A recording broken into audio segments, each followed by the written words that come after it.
Hi guys, and welcome to another video. So today I'm filming another Give It a Go, and I'm at the National Horseracing College, and I'm going to see if I've got what it takes to be a jockey.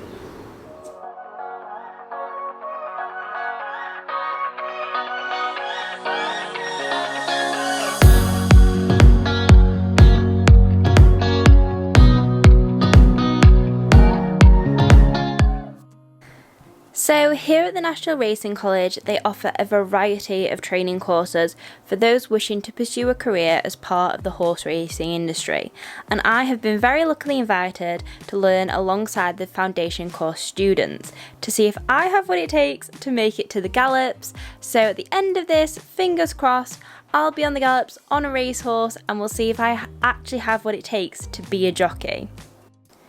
But first I need to learn the very basics from instructor Claire, so we're heading over to the simulators they have here on site. Honestly, it won't be as bad as you think. What we'll do when you get on, we'll have a go at standing up without it moving and holding your reins without it moving. How did you get on it? Do you want me to leg you up? Or you can put your foot in? Yeah, we'll do that. Oh God.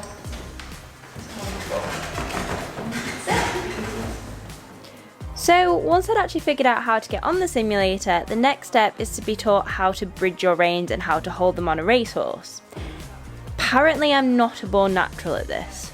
If you want to just pick your reins up as if you've got holding a rein in each hand, and then if you shorten your reins to about here, and then pick your bridge up. So that's just looping. Yeah, just use that one. Oh, like that? Yeah, that's it. So then the thing with when you have a bridge is if you want to adjust your contact, it gets harder. Yeah. So to adjust your contact with the bridge, if you've got your bridge like that, you drop your loop, run your hand up, and then it goes over the top of that one to shorten. Right, okay, yeah, that makes sense. Yes. And I would start with them just a little bit shorter. And your bridge, we recommend that it's sort of that thumbs apart, but then always tuck your thumbs back under. Yeah. So that if the horse jolts, you're not going to dislocate them. Good. Right. So you want to just, okay, so just drop your hands down, and then I'll pull you stand up. So 1, 2, 3, up, straighten your leg. That's it, straighten the leg. That's better. Yeah. Keep the leg extended, knee back. That's much better.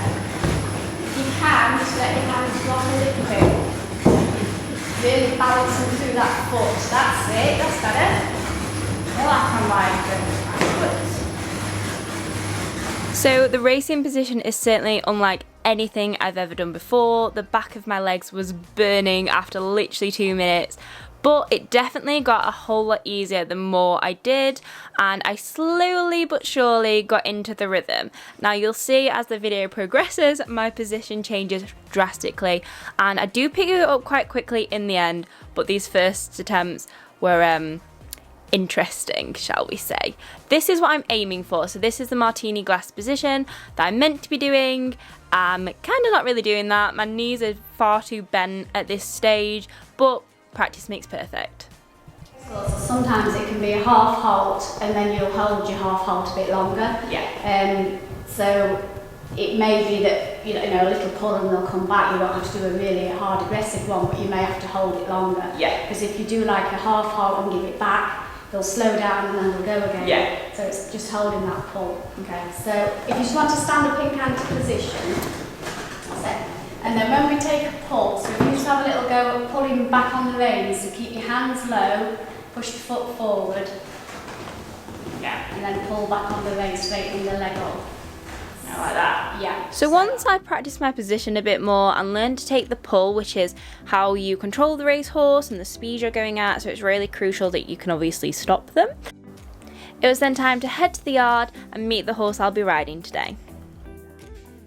So this is Barista, and he's the horse I'm going to be getting on today. So now I've kind of put myself to the test, having a go in the jockey position on the simulator, so we're going to try it on the real life thing. And ride Barista today. Gorgeous boy. Thank you. Says get me on camera. So here at the National Racing College, they have lots of different racehorses for the students to learn on. All of these horses have been professionally trained, and the majority of them have actually raced competitively in their career. So there's different levels of horses. Some are a little bit easier to ride, not as strong. Some are a bit more spirited, so they're sort of the harder levels. And during this process, I'm going to be starting on Barista, who is a very well behaved boy, but I will be going up the tiers to challenge myself to see if I really do have what it takes to be a jockey. But first we need to get little Barry, as he is lovingly known on the yard, all ready for today's ride. So I'm going to be tacking him up, and you'll notice that there's a massive difference between normal English saddles and the racing saddle that I'm about to pop on.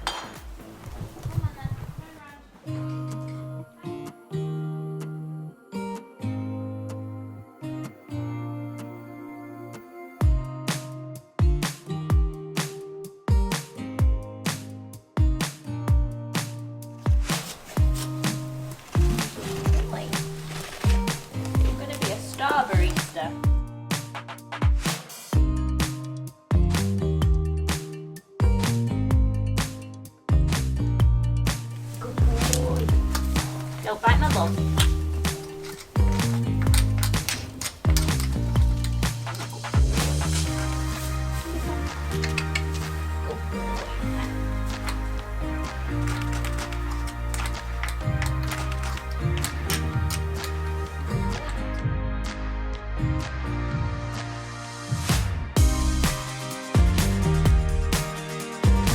You're a model, aren't you, Barry?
Now it's my turn to get ready. So today I'm wearing my Race Safe Pro Vent 3, as safety is so important, especially at speed and when riding unfamiliar horses. So I've chosen to wear the Pro Vent 3 as it offers the highest level of beta protection. In fact, it's the most popular choice for race riders due to the lightweight and breathable protection, which allows complete freedom of movement whilst still maintaining the highest level of protection.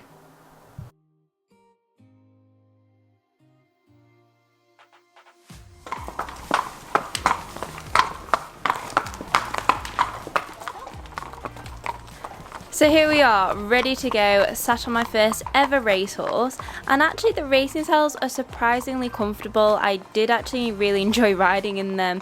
Definitely the stirrup length is something that I need to get used to, but throughout the process I certainly will. So today I'm actually riding with a group from the foundation course. So these guys are on week 3 of their training. The training course is a 12-week course, so I definitely need to catch up quickly.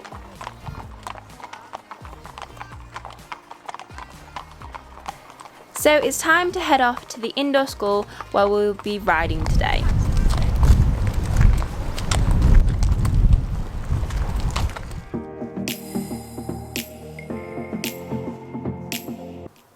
So here at the National Horseracing College, you start learning to ride the racehorses in the large indoor arena. This is a nice, big open but safe space that there's not anything to distract the horses, so there's not the spooking element and everything like that. So you can just focus on actually learning to control a horse and what you need to do that's different on a racehorse to a normal horse. So to begin with, we obviously need to warm up. So we're going to be trotting for about 15 minutes, doing rising trot in the racing saddle, which let me tell you is a lot harder than it looks, and we're going to be doing a figure of 8 and working on 20-metre circles just to get the horses and the riders nice and warmed up, because what we will shortly be doing after this warm-up is we will all be standing in the middle and each person takes it in turns to have a canter and to practice their cantering position and getting used to the different horses. So you'll see that in a moment.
So by this point my legs were looking pretty tired, especially after being on the simulator, so I popped in to have a word with Claire and we were just going to go through basically what was going to happen today. So as this is my first ever time sitting on barista and sitting on a racehorse, I am going to be having a go at cantering today in the jockey position, but first I'm going to be doing a seated canter. So that, for everyone who rides English or sort of any discipline really, is what you'd class as sort of your normal canter. My bum is going to be in the saddle. Corner. As you can see, they do lean in a little bit.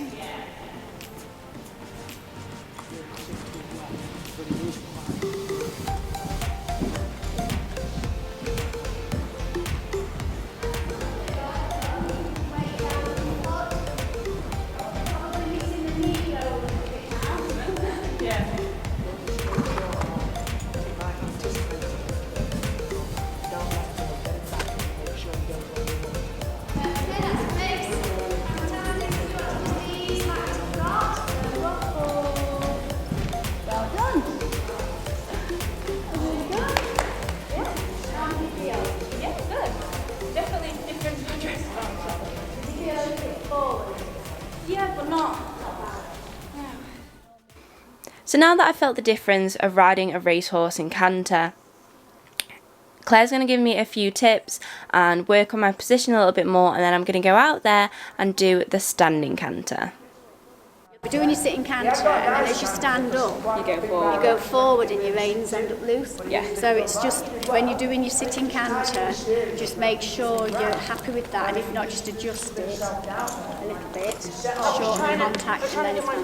Because when you're cantering, it's harder. If you're cantering and your hands are back here, and you need to pull, it's really hard. Yeah. So you do need that little bit of your hands a little bit forward so that you can lean back and pull. You don't want them up here. No. They want to, we always say roughly about the front of your neck. Okay, so do you want to go on a little stand up? So when you stand up, you push the knee back. Just a bit more with your knee, so just let your hands go. Like that. Ideally, your knee would need to be back. And your bum and hips. Oi! Bum and hips back. You can keep the legs straight. That's it. Like that. There you go, yeah. If you just do 2 laps, you might find your legs getting tired. Yeah. So if your legs are getting really tired, obviously push yourself a little bit. Yeah. But if I'd rather you stop than, your legs getting collapse. So the main thing is to think about checking contact, and then when you do stand up, lighting the weight so that you're not half down. That's it, just being a bit cheeky, a bit of right leg and left leg, and then just up into trot. Nice steady trot, don't go until you're ready. That's it.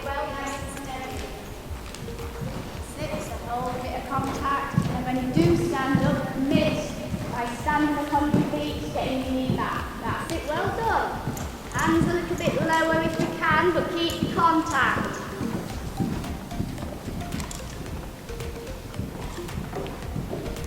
The legs so that your bottom's not hitting the saddle. That's it, well done.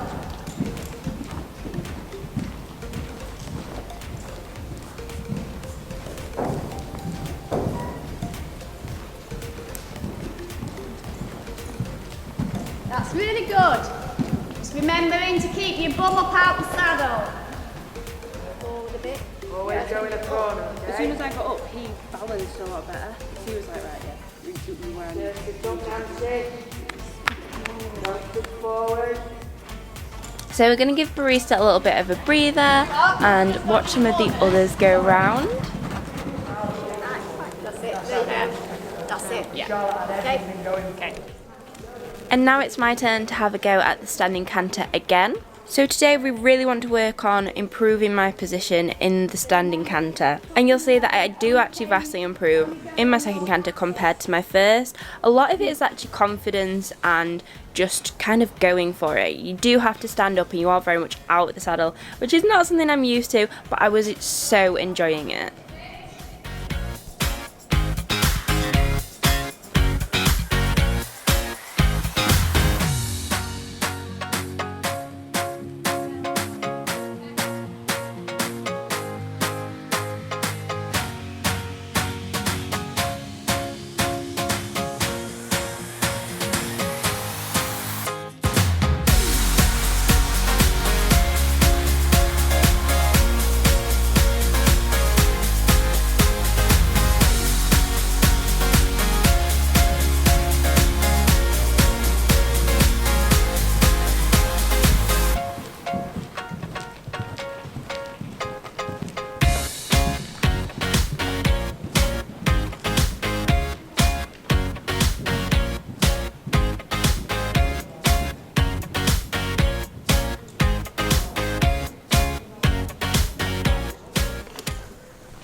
I said your legs would be dead. I was like, you're going to hit the deck when you get off. But we've had a lot of learners that as they get off, they literally fall on the floor, their legs just go. That happens a lot on our assessment day. And there we go, I survived my first ride on a racehorse. Baris looked after me so well, he was such a good boy and I really enjoyed it. It is completely out of my comfort zone, which is the whole point of this Give It a Go series, and I can't wait to show you the progress I make in the next video, which is coming up on Friday the 29th of April, next Friday at 5 PM. So be sure to set those reminders guys, because you don't want to miss me going out on the gallops.